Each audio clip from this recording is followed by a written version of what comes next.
Whoa.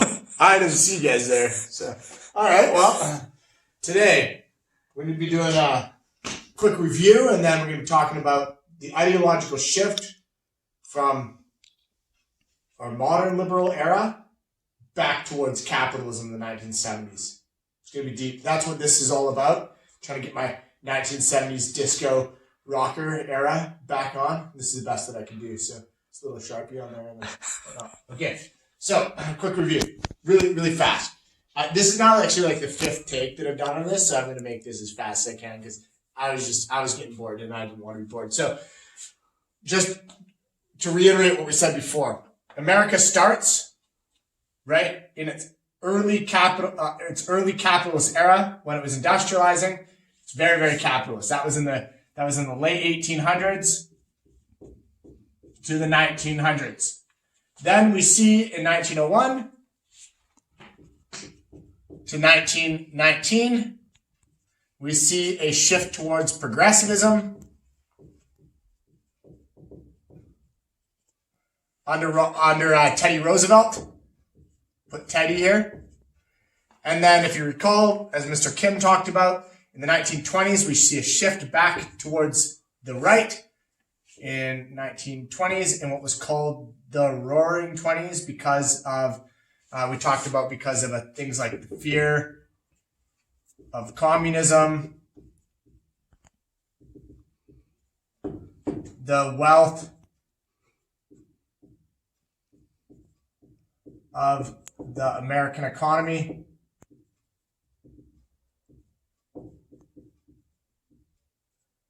post World War I, and because of a fear of immigrants, and lastly, because of a fear of terrorism, of communist terrorism.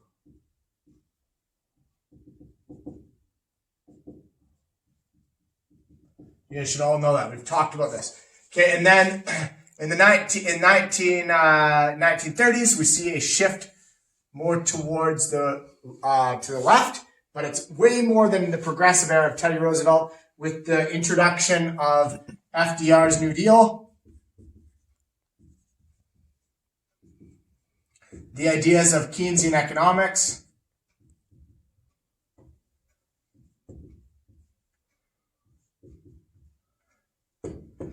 And with the rise of the welfare state. And this is how things stay for a really, really long time, right? From 1930, or the 1930s, to the 1970s, right? Most Western countries, Canada, the United States, Great Britain, France, they follow what is called the post-war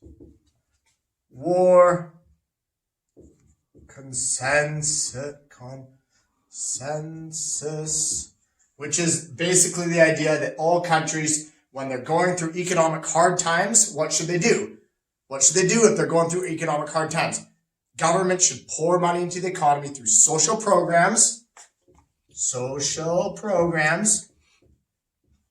which is like welfare programs, healthcare, education, public works.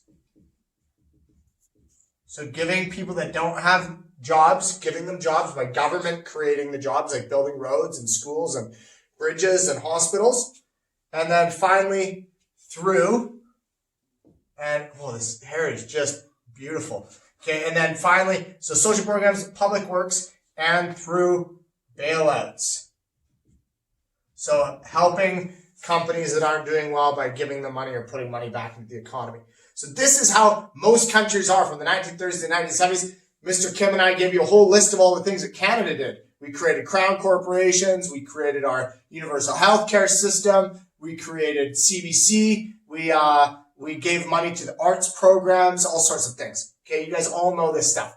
So, however, this didn't last for very long. Well, it actually lasted a long time, but it didn't last forever. Because in the 1970s, something happened in the end of the 1970s that changed everything.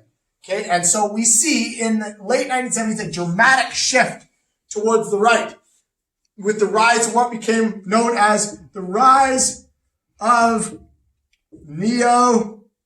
liberalism, aka, and also neoconservatism. So if you're in social 30-2, all you need to understand is that neoliberalism and neoconservatism mean the same thing. They mean classical liberalism. So going back to classical liberalism, going back to where the government has very little control in the economy. So what we are going to talk about is, first of all, what happens in the 1970s? What sorts of things go on in the 1970s? How does the economy change? And then the second thing we're going to talk about is what were the causes? So what caused this transition to take place from the end of the 1970s into the 1980s, where we go from being a welfare state where the government has control over the economy to a time when the government steps back and lets the economy kind of drive itself again.